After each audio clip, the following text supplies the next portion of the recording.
um, Tonight we're going to talk about fasting. and I feel like the least equipped guy in America to talk about fasting. I could tell you that next week we're going to have Chad Morris talk about winning football. And it would make about as much sense as me talking about fasting. How many of you have ever heard a sermon on fasting? A couple. You know, most of you, I'll ask you on the way out, is this the best sermon you've heard about fasting or the worst? And you'll say, yes. Yes, it's the best. It's both the best and the worst that I've ever heard. But we're at that point. We're going through the Sermon on the Mount, and we're at Matthew 6, 16 through 18. And Jesus addressed fasting, but he addresses some other things as well. So if you have a question or a comment, you feel free to stop me and talk if you like. When you fast, do not look somber as the hypocrites do, for they disfigure their faces to show others they are fasting. Truly, I tell you, they have received their reward in full.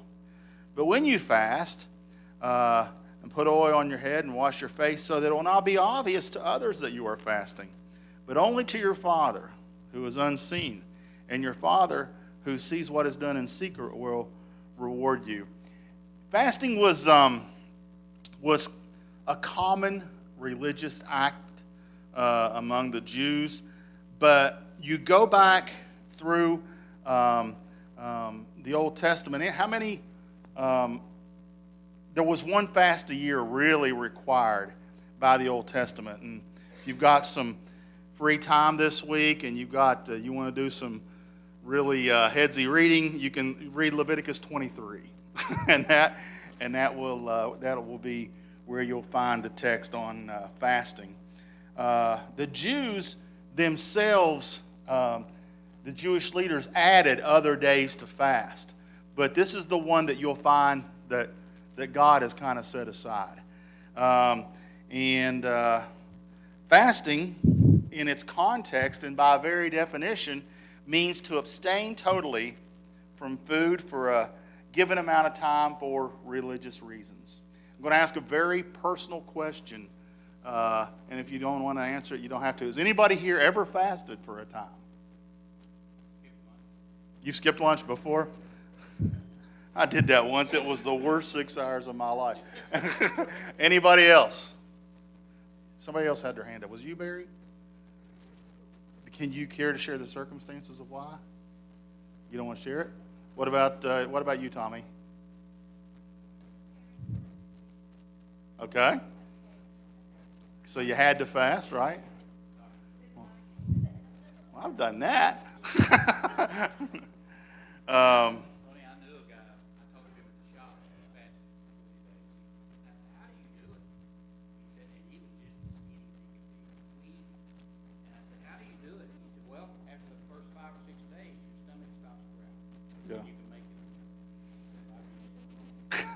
Well, Debbie and I both like, and my mom as well, the TV show Alone. Have y'all ever watched Alone?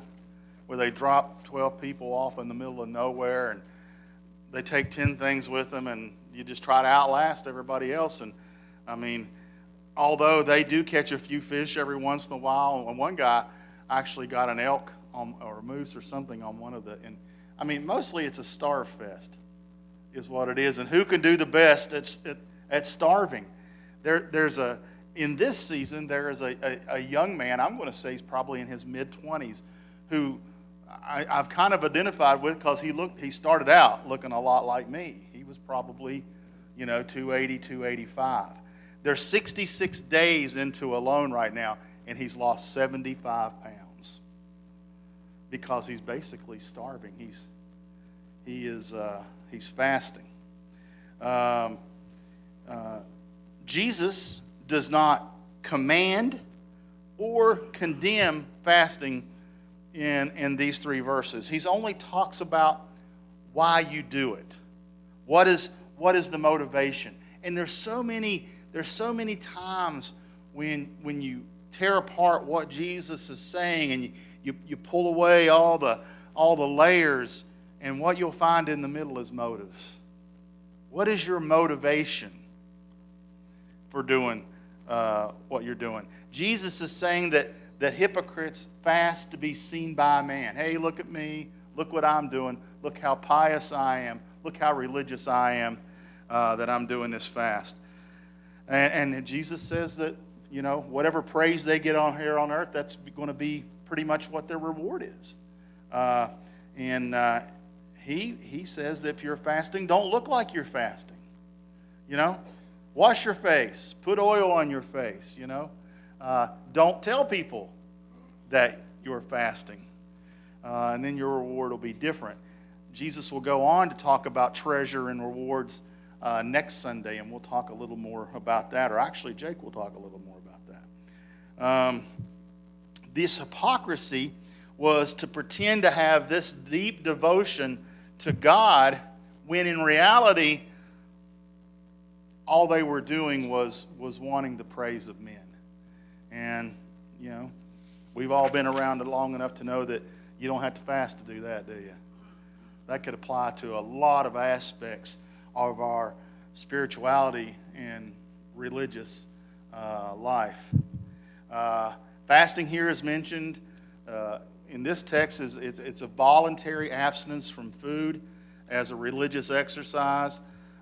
Jesus says that if one decides to fast, he shouldn't show any outward signs of it. Simply put, if one decides to fast, it should be between him and God.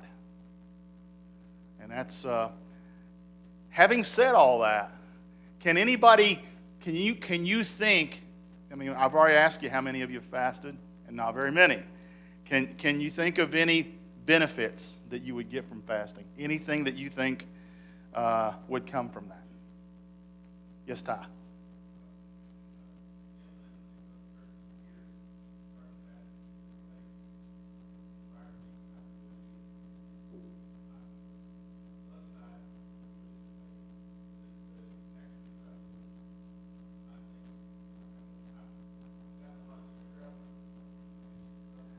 A lot of people tell me that. It gives some clarity. Are you talking about periodic fasting or what intermittent fasting, I think is what Dr. Walker and Lofton call it? Right.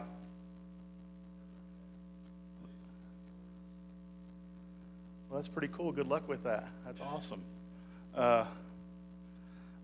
Maybe I need to try some intermittent fasting. Did somebody say yes?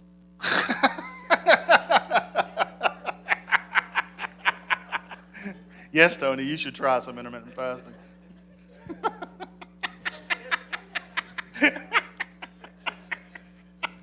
I don't know if I'm going to be able to focus after that. Yeah, that would help with the focus. You heard Todd, didn't you?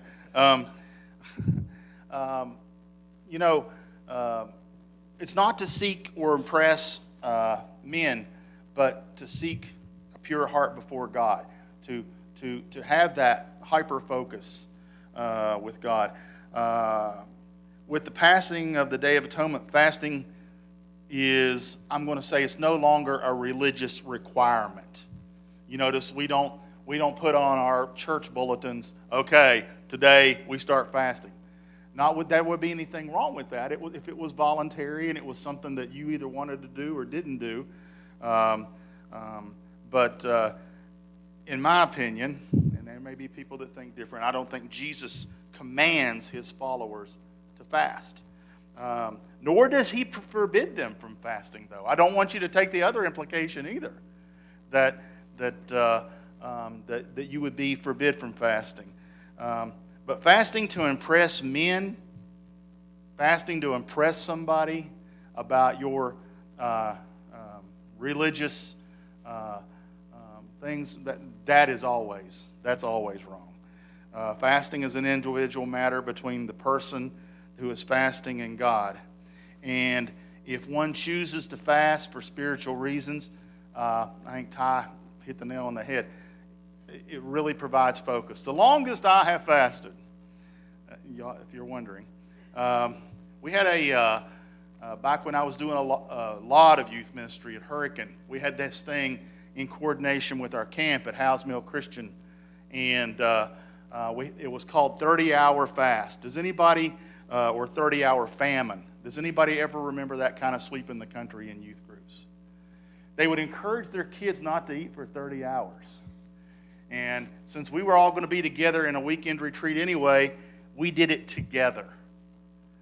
And you know what? It was eye-opening to young people, and it was eye-opening to one old person, that how much we take food for granted. How much we take going to the cabinet and just being able to get whatever we want, or going to the refrigerator, whatever we want for granted. And it makes you focus on how many people don't have that. And there's a lot. And they're not all in Ethiopia. There's a lot of them right here in Sevier County.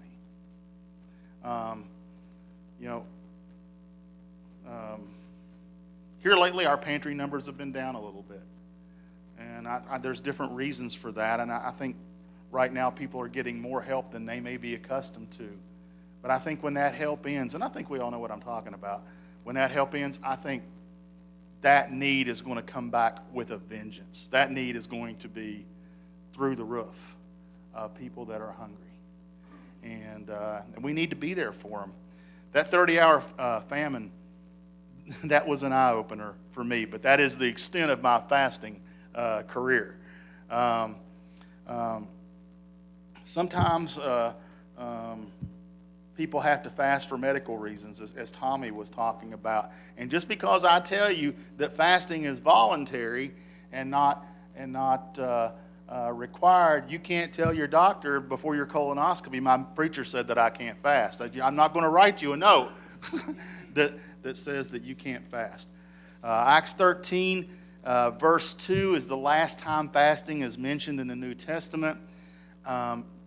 Depending on who you read, some people who write commentaries and scholars believe it slowly kind of vanished.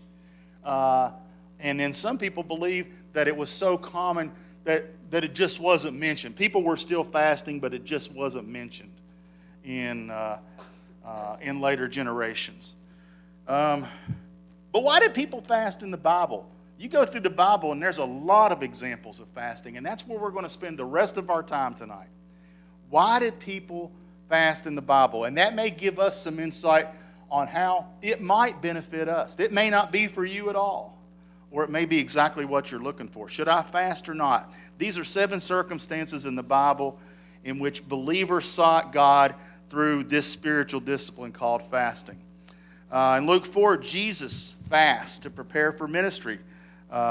Jesus, full of the Holy Spirit, this is starting at verse 1, left Jordan and was led by the Spirit into the wilderness, where for 40 days he was tempted by the devil. He ate nothing during those days.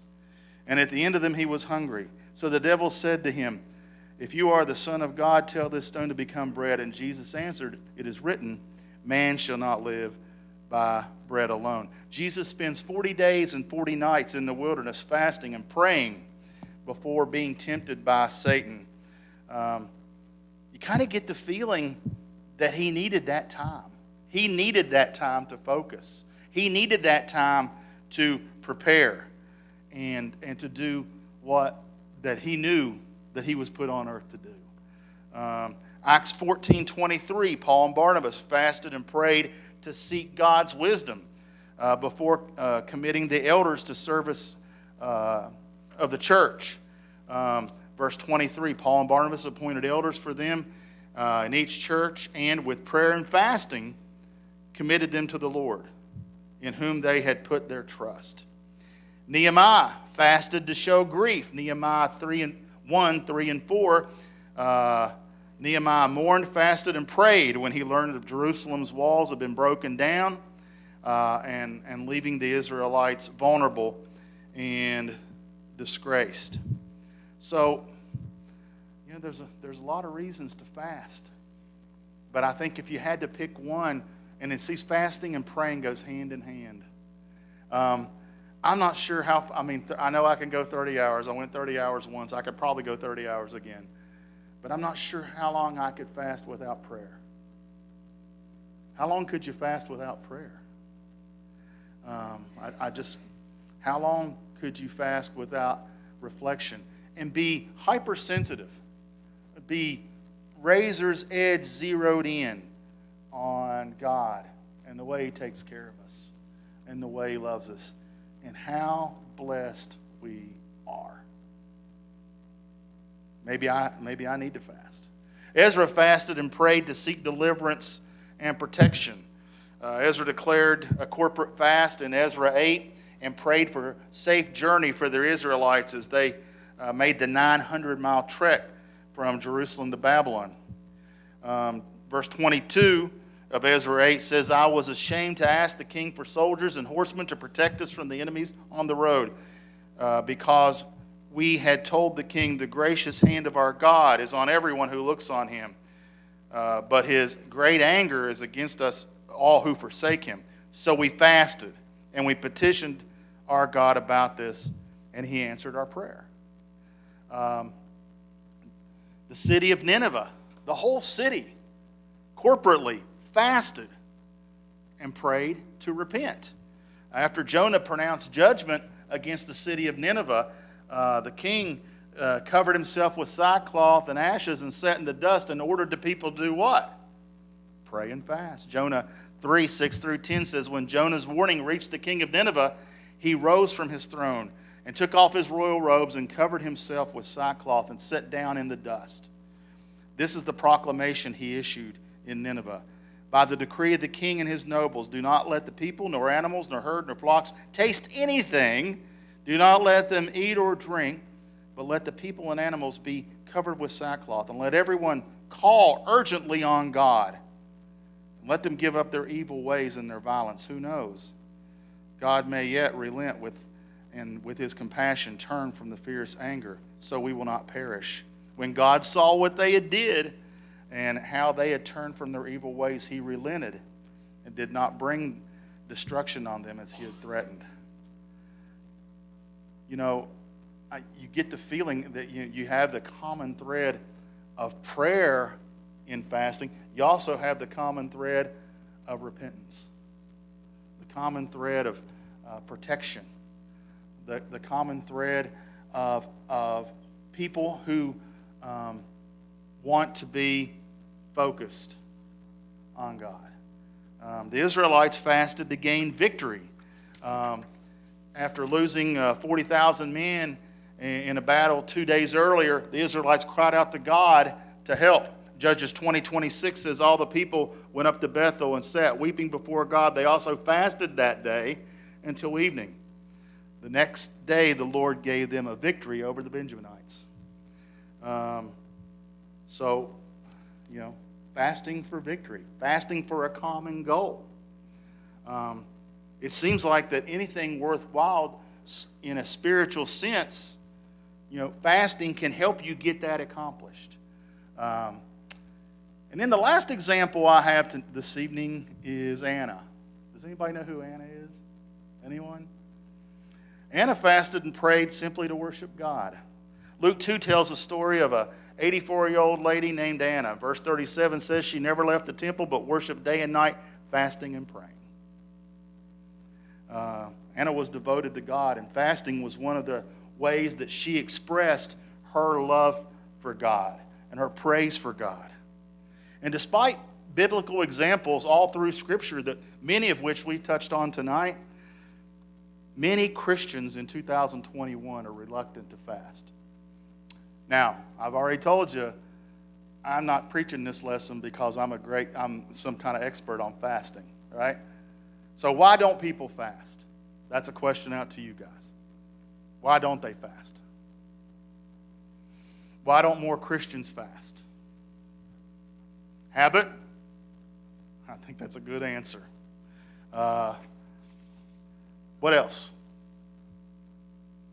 Why else might not Christians fast? Pardon? We've not been taught that. That's a great answer. I asked you before, how many sermons have you heard on fasting? I think 3 of you raised their hand. Ty's probably preached one. I don't know if he's heard one. He's heard one now, but he probably preached the one that he heard. Am I right? Yeah. So, So we don't talk about it, do we? I've got 3 factors here, and you may agree or disagree with these. One is fear. We're afraid. We're afraid of the unknown. We're afraid of feeling hunger pains. We're afraid of starting something and not finishing it. We get ate up with that sometimes. Okay, I'm going to fast for 10 days, Lord, and day 3, you're halfway into a bag of Cheetos. It's kind of like me on a diet. I'll go for a couple of days, and then I'm halfway into a bag of Cheetos. But the thing for me to do would be to put down the bag, close it up, and start fasting again, start my diet again. That's usually not what I do, though. I usually give up on myself. And I have a feeling that our fast might be that way, too. We're afraid to start something that we don't know if we have the strength to finish. Satan does a really good job. One of his best ploys, and he has a bunch of good ones, is to convince us we can't do stuff. You can't do it. You can't fast for 30 hours or 10 days or 2 weeks or whatever it is. You can't do it. So don't try. And man, we get talked into doing so much stuff that would benefit us spiritually because we listen to that lie. You can't do it. You can't do it. Number 2, for lack of a better word, and I don't mean to offend anyone, is ignorance. It's kind of what Elizabeth said. How many sermons have you heard in your life on fasting in the churches of Christ? I'm going to guess not very many. Many Christians have simply not been taught about seeking God in this way. And churches often don't encourage fasting.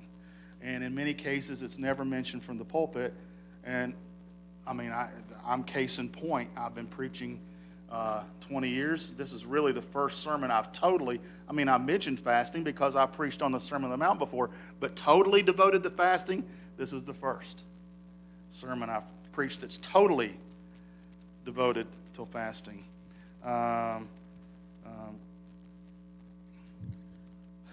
My mom and dad are here. I grew up in a very conservative, Bible-believing church. And I don't even recall hearing the word fasting. I don't recall hearing the word. And how many of you have a similar experience to that? I kind of wish I had. I think it would have helped me. Last of the 3 reasons that I feel we don't kind of go down the road of fasting is unwillingness. A large segment of the Christian population is just unwilling to do it. Fasting, like everything else that's worthwhile, is not easy. It's difficult. You may suffer unpleasant side effects, headaches, fatigue, discomfort as your body attempts to adjust to the caloric intake. One of the really interesting things about the show alone is not only watching these people starve, which I know doesn't sound pleasant at all, but watching how each of them handle it. Because some of them seem to handle it really, really well. And some it drives crazy till they make the phone call, and they're taken away back home because they can't handle it anymore. Some of them lose so much weight that they get so thin that they're medically removed. But the people, and it's not very many, it's not a long list of people that I've talked to who have fasted, tell me the challenges of fasting are well worth the rewards of fasting. So, kind of like the sermon this morning, this is not a sermon that's going to make people run up the aisle. And I realize that, and I realized that when I put it together. But I don't want us to remain in the dark. I'm not saying anybody needs to go out and fast. I'm not even saying I'm going to go out and fast. I haven't figured it out yet. But I don't want us to remain in the dark about ways that we can get closer to God. And in a group of this size, 70 or 80 people, there's no doubt in my mind that this is a good avenue for at least some people in here to get closer to God. It just is. If it's something that you would want to talk about more, something you want to pursue, there's a lot of good stuff written about fasting, and Those of you who had not heard a message about fasting before, now you have, so you can cross that off your bucket list. If you have a need tonight, whether it's a physical, spiritual, emotional, whatever need that you have, if you want to, we baptized Eric this afternoon, which put a big smile on my face. If you want to put another one, the baptistry is clean and ready, and we would love to either study with you about becoming a Christian, putting on Jesus Christ in baptism, or do it tonight. Let's stand and sing. Find a way for me. I know the Lord will find a way for me.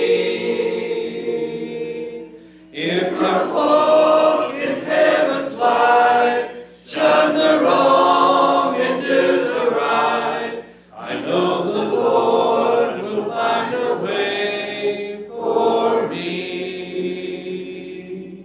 The Lord has said, you'll preach the word to all the world.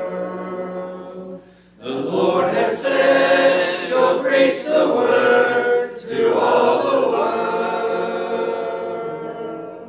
If I walk in heaven's light, shun the wrong and do the right, I know the Lord will find a way for me.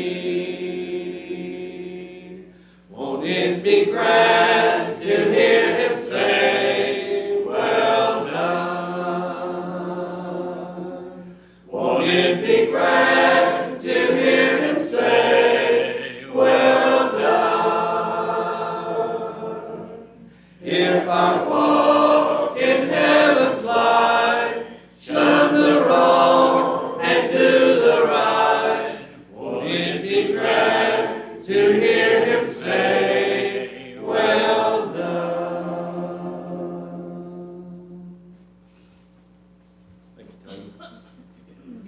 Those that are here tonight that didn't have a chance to take the Lord's Supper this morning, it's left prepared back in the back if you want to make your way as we are singing our closing song. Take the